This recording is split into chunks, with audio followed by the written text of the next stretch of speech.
Kingsley, let's break up. I'm just trying to help you get revenge. Don't you want to see her reaction tonight when I announce that you are my husband? You may have lost the battle. But now, it's time to prepare for war. I can't take all of you at once, but I sure as hell will take a bunch of you down with me. Or you let me prove to you who I am and why I'm here. All right. Who's hungry? Whenever she touches me, the pain just disappears. I've been too good my entire life. I want to feel free. I want to do things to you. Bad things. It's because I want you.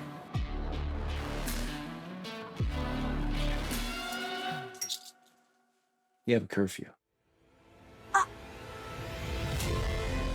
How would you like to turn our fake marriage into a true love story? I've waited so patiently for you. I never lost hope.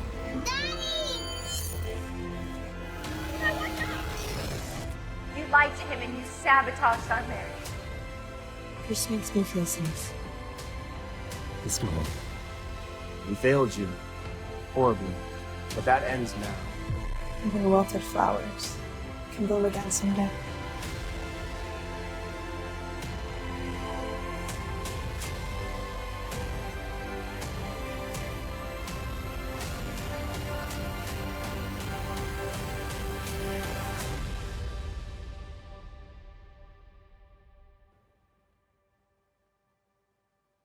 Our work has just begun.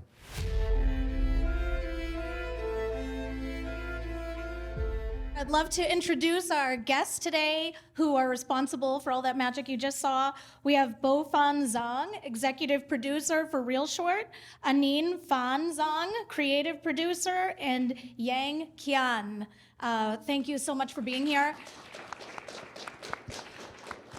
Guys, I have to ask first because I've been super excited about the vertical space for a while. I know that it's a newer platform, and I just want by a show of hands to know how many of you guys have been following this movement and seeing the articles. I love it. The articles in Deadline, Variety, Rolling Stone, like everywhere I look, I'm hearing more about verticals. So I've been really excited about bringing you guys to chat with our students and grads today. And we also have Rachel Ben-Cosme sitting in the front row. She's head of PR for ReelShort, and she's gonna come up and share some stuff for our EB students too. Because in addition to the creative side and production side, there's also the business side, which I know some of you will be interested in hearing about. So I just wanna get right to it. Is this the first vertical you guys have ever seen? Like clips of verticals, or have you watched them? You've watched them. Okay. So for people who this space is new for, Bo Fan, could you answer like what is ReelShort and what is vertical storytelling? Yeah, sure. So as you can see, ReelShort is a leading platform for vertical dramas, and we make bite-sized, serialized shows that's emotional, fast, and addicted, and impossible for people to stop watching. Yeah, I mean, I've seen these. They're like 1 to 2 minute episodes, right? And it's like every episode has a cliffhanger at the end, and you're going, oh my gosh, I need to watch the next one and the next one, until next thing you know, you've watched 8. And then it's going, do you want to see the rest? You got to pay some money to see the rest, right? So that's kind of the business of it, right? Yeah. Awesome. And what are some of the genres? Because I know they have kind of like a reputation. Maybe this could be for Yang. A reputation being super soapy and like high drama and over the top. Is that the way you see this continuing to go, or are there other genres that you guys are looking at getting into? Yeah, so basically our #1 biggest genre is still romance. As we can see in the clip, we have a lot of like sweet romance shows. That's basically the foundation of our platform, like from the very beginning till now. But we're also exploring new genres. Like we just did a horror one that's called We Are Your Parents, and it's really exciting. And we'll be continuing like exploring new genres, but like romance is still our biggest thing. Yeah. Mm-hmm. About how many of these do you guys work on a month, would you say? So for in-house productions, we have production happen every week. Every week? Yeah. So while all the rest of Hollywood is staying home looking for jobs on feature films, you guys are going to work every day? Yeah, I'm proud to say that every week we are offering hundreds of jobs here in Los Angeles. Hundreds of jobs, guys. That's what we want to hear, right? Amazing. So I want to talk about like the pipelines and how from pitch to production, what that looks like. So Bofan, could you map the pipeline for us? Like, what are some of the roles that touch a vertical short from the beginning when you're getting a pitch, or maybe you write in-house, I don't know. How does that all work from beginning to end? Yeah, so we are from production team. But before that, we have content team to handle all the development scripts. And then after the scripts are delivered to us, and we're gonna internally do a pitch session and doing like one round of back and forth script revision, make it better with the writer. And then once it's green late, first AD, director, like line producers, DPs, production designers, all of these key crew members gonna be on board. And then we jump into production after prep. And then after the production is wrapped, we hand it over all the footage to our in-house post team. Amazing. Yeah. And how long does a shoot last? 10 days, 12 days? The shoot varies. It depends on the scale of the project and also depends on the script pages. So usually I would say from 7 to 10 days and with like roughly 2-3 days off in between. Yeah. And I want to make sure that I'm giving the right information. These are usually like about an hour and 15-minute full films, right? That are chopped up into the 2-minute episodes? Yeah, it has no different with a like feature film. We just cut into episode, like 1 to 2 minutes per episode. So the final episodes could be like, it varies from 70 to 90. Okay. Yeah. Thank you. And how many pages do you think a day you aim to shoot? Yeah, so basically like on average, like we do 10 pages a day, but it also depends on like what kind of story are you doing. Like if it's really like stunt heavy or intimacy heavy, we would probably like go down to like 8 to 9 pages. Or if it's just like dialogue in one space, we like one of my shows we did like 29 pages a day. What? Yeah, that's like the highest record. Wow. Yeah. And you went into overtime, obviously. No, we didn't go over time. What? But that's special because that's just in one space and it's just like all the people talking, so we can block and shoot and that's quick. But usually it's 10 pages. Okay, Yeah. wow, that's crazy. What's the typical budget for one of these? Is there a typical budget? Yeah, industry-wise, like it varies from project to, and also like platforms. It depends, but generally speaking, is 130K to 200K. And ReelShort in-house production, our budget tend to lie on the higher end. On the higher end. Yeah, because we want to keep the quality standard for our in-house shows. Yep. Yeah. Okay. This question is for Anine. We have a lot of people sitting here that do many different roles on a set. What's the typical crew size for production? What are like the must-have key roles? Yeah, I think it really depends because like we say, ReelShort has different genres and we produce different shows. So for those like action heavy, or we used to have a fantasy show, was really successful one called Dragon Slayer. That one we shoot in virtual stage and then we shoot out of the stage, out of the States. We travel all the crew members to Boston to shoot in a castle. So in that kind of size of production, we usually operating with like 50 people on set. And for those like small one as the like a regular, dramas that you see, usually we are around like 40 or 30 people. So it really depends on the projects. But like in ReelShort, we are spending different genres. So like more and more big productions are coming up. So it really depends on the project and the story. And because like on set, everybody just do their own job. And we are the same as a traditional filmmaking that we have every department and every crew member do their own job. No one's overlapping. So we definitely, keep the reasonable crew size to operating the high quality of the shows that we are doing. Yes. And with crews, I know that probably the people out here who are looking to work on these things are thinking, so I know you guys have in-house production, but you also work with external production companies. Is that right? Yeah, yes. And how would like someone who's like, oh my gosh, I want to be a camera operator on one of these things, like what would that look like for them? Would it be better to advise them to look for those production companies who are working for you? Or do you think that it is better for them to go directly to Crazy Maple, or both? I think both. Yeah, it really depends your skill set and also like what you want to start with it. I know like because everyone learned technique from school, so I'm pretty sure like everyone will be able to work on the production. So it really depends on how you want to get started. I mean, like we're pretty open, so yeah, there's a whole entire world around here. That's awesome. I know what I love about this space, you guys, is it's not like traditional Hollywood where you have to like struggle to access this space or access these people. Like I feel that now is the time to get on board before it does explode even more than it already has. And you know, it becomes that way when people just get too busy. But I'm glad that you mentioned like the traditional film school student, because I was wondering about the differences.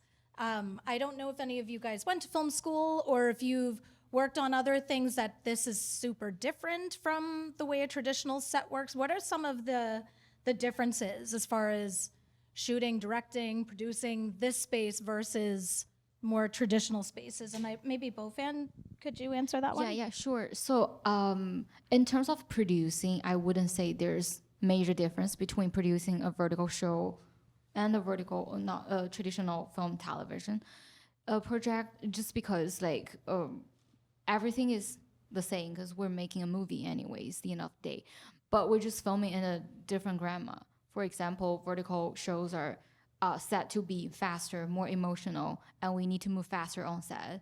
And we need to, you know, like make it very simplify, otherwise we lose the momentum. So all the production crews, they share tactics together, so they know exactly what we're aiming for. So I think one good thing about vertical drama is because the frequency of us having production are higher than traditional film and television, and those people work together closer in a more, you know, closer way. So yeah, I think that's basically it. And like from a camera standpoint, like it's called flipping the frame. Is it really that simple? It's the same thing. You just are shooting vertically. I mean, that comes with a bunch of different things, right? Like shots and setting up shots and stuff like that. Yeah. So we film with 2 cameras. Like for in-house productions, we usually film Sony FX3, and we film in 4K, but the export resolution is only 540p. So there are a lot of wiggle room to play around in verticals. And also in terms of camera, we film in vertical format as well, like with both cameras. So there's a lot of like different things to discover, but it has like really no major difference when it comes to aesthetics, you know, like blocking, directing, yeah. Okay, that's good to know. And also I want to add on this one. So I want to share some examples. Like I think some of the shots that translate really well from traditional filmmaking to vertical. Like one of them is like the use of rack focus, because it's a really good way to direct attention, like in horizontal, but also like in vertical, because like in verticals where we want to grab the audience attention. So like this is one good example to like that translate well into vertical, but there's also like one example like the dolly zoom that don't really do well in vertical, because the dolly zoom like in horizontal is all about the compression of the space, but in vertical you don't see like a lot of the space behind the person, so like, that don't really work in verticals. Yeah, so we have a lot to explore, like what translate well into vertical filmmaking and what not. Yeah. What skill do you think that one of our students and grads should master to be successful in verticals? Maybe Anine, can you answer that one? I wouldn't say a skills, because it's more so about a mindset. So we both know that vertical is a new thing and it's like a rising new industry. And there are a lot of jobs opening here. And, you know, I personally graduated from film school years ago, and my first job in the industry was a PA at a feature film. But like doing vertical is the same thing. Like before really working on the vertical, you need to get to know what is the vertical and how we operate the sets on the vertical industry. So I feel like it's really important to be open-minded and like just embrace whatever opportunities that you could get and get to know how people work and really make networking. But if it's like a specific skills, I think like some basic thing that we learn from film school, like script supervising or DIT, ADs, those are always needed on sets, and it's really hard to find a good candidates to do those jobs, to be honest, just because like a lot of people, they're not from film school, they didn't get training to really line the script or like make script notes or like just react on sets as the ADs or even, wrangle the DIT data and stuff. So I think there's like, that's such a good opportunities for film school students because like we get proper training, and that's like exactly what we needed in the industry right now. That's great. What about gear? How important is it for people who want to work on these sets to have their own gear? Is that something somebody can talk about, maybe Anine too? Or Yeah. So I don't think gears really matter. Like it's two ways that we working. Like we sometimes hire cinematographer with their own gears if they feel comfortable working with their own gear. That's fine. And we also trying to expanding our connection with all of the Hollywood rental house and then camera. G&E, standing there, whatever. We're trying to make connection with them so we can have a better deals from them. So if you're a super skillful cinematographer, you don't own any gears, we have no problem with it. So like what really matters for us is really about quality of the footage, and also like if you can keep up the work pacing that we are doing. So like if you have no gears, that's fine. If you have gear, that's a plus, but not necessarily what we really like what we really see from a filmmaker is all about mindsets and all about your skills and all about like how heavy you value your own work and deliver the good quality that we're really looking for. what would your advice be for students and grads that want to get into the vertical space? And maybe Anine can answer that one. Well, once again, be really open-minded. Like there's so many jobs, so many things are going on. But I mean, I also graduated from film school, and I also want to do Spielberg's movie. But it's not that easy, right? So if there's opportunity, just try it. Be open-minded, because you will never know what would they bring it to you. Sometimes it looks like it's a side hustle, but it will become your main hustle. And also like never stop networking, just because like it's a new industry, so everybody's trying it. Like the producers and then the directors, cinematographers that I'm working with, they has a legit background. They work for the studios, they work for Netflix, Hulu in their previous show, or they even did documentary before. So people are trying new things, people are being open-minded. So it's really important for recent grad students to try new things and embrace what you're gonna get, and like being actively networking with whoever in the industry. Yeah. Yes.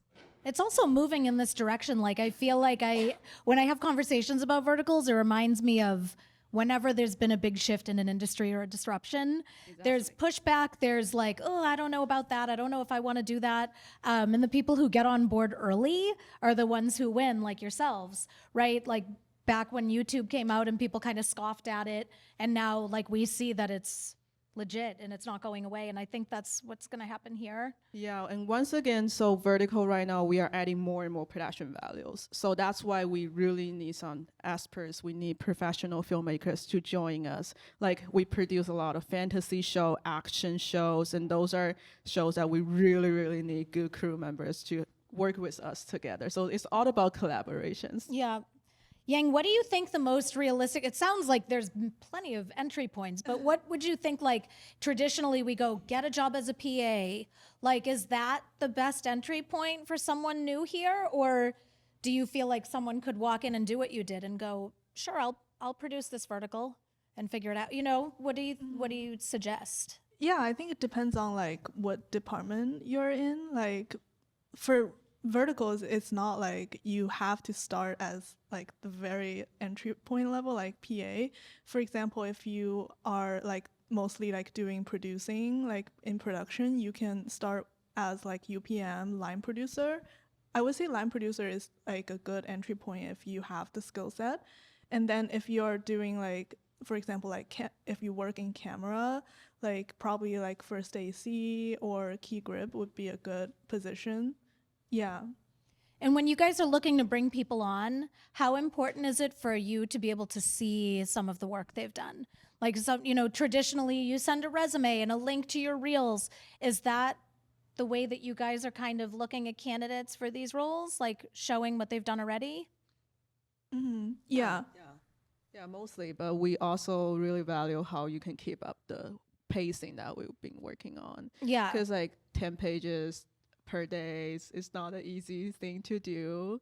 So yeah, definitely work background is important, but we value more of your personality and like how much you'll be open-minded to work on the new things and collaborate together. Yeah.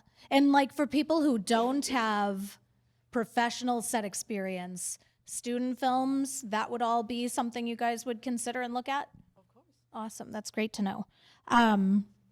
I had another question, but you guys kind of answered it. What is one habit from traditional sets? I know you mentioned a camera kind of angle. What's one thing that you guys were doing in the traditional setting on sets that doesn't work for verticals? Something they would have to unlearn. Yeah, I would say over planning shots. Just we can't be on set and be on a vertical set. We can't spend half a day on a single shot. Yep. Yeah. So it's then we lose our momentum. So a lot of like for most times we'll find that there are a lot of like great soap operas and verticals, and also like as Annie mentioned, other great genres that we're exploring, and they may look as, you know, like so-called lower production value, but we also got like great production value projects. For example, if you put it on big screen, it's no difference with a theater movie. So there are a lot of wisdom in there, and our shows, our hit shows, are performance tested, and it's more strategic and more creative than people think that they are. Yeah, so we can do, like we always say, vertical producers are probably, you know, one of the strongest human being with the best living skills on earth, just because they make the best business, best deal with the least amount of money. Yeah. So that's what we do in vertical. Yeah. Yeah. Amazing. Well, I want to invite Rachel up. Do you want to come on up? Rachel, before we get into these other questions, guys, Rachel heads up PR. Hi, everybody. We're so happy to talk to you guys today, and I'm so happy that we were able to connect with Lori and come and speak to you guys about these new opportunities and open you guys up to this new world. I think, you know, I came from a traditional background, and when I heard what they were doing, I said, okay, this is the future. This is putting creator economy, the changes in social media, the fast pace, the new ways of innovation, putting it all in one product. And like everyone here said, this is the time. This is new. So I want to take the time to come and talk to you guys and share what we're doing, because you guys are the future. If you guys, you know, take your career in a place where you can grow it, this is a great opportunity. So really happy that you guys were able to come today, and I'm happy that you guys were been able to see the billboards and all the press and all the word of mouth, but we're just getting started. So this is the perfect time to come listen. So thank you for your time. I'm so glad that everybody was here today. Thank you for coming, and thank you guys so much. No, thank you for having us, guys. Thank you.